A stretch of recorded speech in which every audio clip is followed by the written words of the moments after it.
آپ دیکھ رہے ہیں مسائل کا حل چینل۔ قال اللہ تبارک و تعالی فی القرآن المجید اعوذ باللہ من الشیطان الرجیم ان الدین عند اللہ الاسلام۔ حمد و ثنا رب کائنات کے لیے بے شمار صلاۃ و سلام سید الانبیاء سید ولد آدم محمد رسول اللہ صلی اللہ علیہ وسلم کی ذات پر۔ حمد و صلاۃ کے بعد اللہ کا فرمان، بے شک بہترین دین، پسندیدہ دین اللہ کے ہاں وہ اسلام ہے۔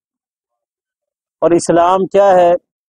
اسلام دو چیزوں کا نام ہے، ایک اللہ کا قرآن اور دوسرا رسول اللہ صلی اللہ علیہ وسلم کا فرمان، اور ان دونوں کے ماننے والے کو مسلمان کہتے ہیں۔ اور جب ایک انسان اس دنیا سے جاتا ہے اور وہ مسلمان ہو کے جاتا ہے، اسلام پر اس کا خاتمہ ہے، تو وہ کامیاب ہے۔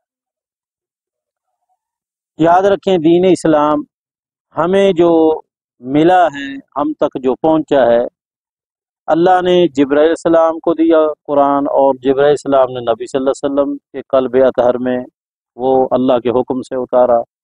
اور باقی جو حدیث ہے، کچھ حدیثیں ایسی ہیں جو اللہ کی طرف سے ہیں براہ راست قرآن کی طرح، اور بہت ساری حدیثیں ایسی ہیں جو الہامی ہیں، اللہ نے آپ کے ذہن اور دل میں القاء کیا اور رسول اللہ صلی اللہ علیہ وسلم کو بیان کیا۔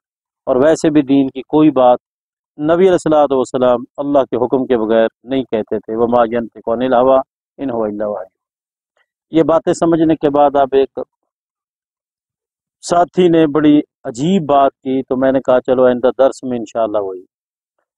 اس نے کہا کہ آدم علیہ السلام کی جو اللہ پاک نے توبہ قبول کی، اور حوا علیہ السلام کو اللہ پاک نے آدم علیہ السلام کو ملایا، یہ اس وقت جا کے یہ سب کچھ ہوا جب آدم علیہ السلام نے بہت سارے حج کیے، بہت سارے حج کیے، تو حج کے بعد پھر جا کے اللہ نے توبہ قبول کی، اور پھر جا کے حوا علیہ السلام آدم علیہ السلام کو ملی۔ یہ اس نے بات کی، اور اس نے مجھ سے مسئلہ پوچھا، تو میں نے کہا سب سے پہلی بات تو یہ ہے کہ حج جو شروع ہوا ہے وہ ابراہیم علیہ السلام کے دور سے شروع ہوا ہے، اس سے پہلے حج تھا ہی نہ۔ اگر اس سے پہلے کوئی حج ہوتا تو اس کو محمد رسول اللہ صلی اللہ علیہ وسلم ضرور بیان کرتے، اس کو محمد رسول اللہ صلی اللہ علیہ وسلم ضرور بیان کرتے اگر پہلے کوئی حج ہوتا، لیکن پہلے کوئی حج نہیں تھا، اس لیے رسول اللہ صلی اللہ علیہ وسلم نے بیان نہیں کیا۔ اگر ایک بات کا علم رسول اللہ صلی اللہ علیہ وسلم کو نہیں ہوا، ایک بات کا علم خلفاء اربعہ کو نہیں ہوا، صحابہ کرام کو نہیں ہوا، تابعین کو نہیں ہوا، تبع تابعین کو نہیں ہوا، اور ہمارے جتنے بھی اسلاف گزرے ہیں ان میں سے کسی کو نہیں ہوا، حتیٰ کہ چاروں امام حنیفہ رحمہ اللہ، امام شافعی رحمہ اللہ، امام احمد بن حنبل رحمہ اللہ، امام مالک رحمہ اللہ، ان میں سے بھی کسی نے یہ بات نہیں کی۔ تو پتہ نہیں آج کے مولوی کو کہاں سے پتہ چل گیا بھی انہوں نے بہت سارے حج کیا اور بعد میں جا کے جائے، تو یہ بات جھوٹ پر مبنی ہے، اس کی کوئی حقیقت نہیں ہے۔ یہ بالکل ایسے ہی ہے جس طرح کہتے ہیں کہ جب آدم علیہ السلام نیچے اترے تو پھر انہوں نے اوپر دیکھا تو ان کو ایک تصویر نظر آئی، اور تصویر تھی کلمے کی، اور اندر محمد رسول اللہ صلی اللہ علیہ وسلم کی تصویر نظر آئی، تو انہوں نے پھر اللہ سے دعا کی۔ اب پوچھنے کی بات یہ ہے کہ یہ بات کس نے بتائی ہے؟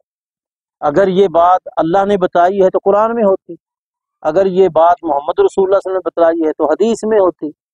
نہ قرآن میں ہے، نہ حدیث میں ہے، نہ کسی صحابی نے یہ بات کی ہے، نہ تابعی نے بات کی ہے، نہ تبع تابعی نے بات کی ہے، نہ کسی امام نے یہ بات کی ہے۔ تو پتہ نہیں مولویوں کو کہاں سے پتہ چل جاتا ہے کہ جی اوپر دیکھا، پھر یہ تصویر نظر آئی، پھر محمد رسول اللہ صلی اللہ علیہ وسلم کو دیکھا۔ اب نبی علیہ الصلوۃ والسلام کا وجود ہی نہیں تھا، نبی علیہ الصلوۃ والسلام پیدا ہوئے ہیں، حضرت آمنہ اور حضرت عبداللہ ان کے بیٹے ہیں، تو پیدا ہوئے ہیں، تو اس وقت وہ کہاں تھے؟ یہ تو ہم مان سکتے ہیں کہ روح سب کے تھے، لیکن جسم تو کسی کا بھی نہیں تھا، جسم تو کسی کا بھی نہیں تھا، روح تھا، اور روح کی تصویر نہیں نظر آتی۔ اب سارے آپ بیٹھے ہیں، میں بیٹھا ہوں، ہمارے اندر روح ہے، کسی کو تصویر نظر آتی ہے؟ نہیں آتی۔ آج تک کوئی بندہ کہہ سکتا ہے کہ میں نے روح کی تصویر دیکھی ہے؟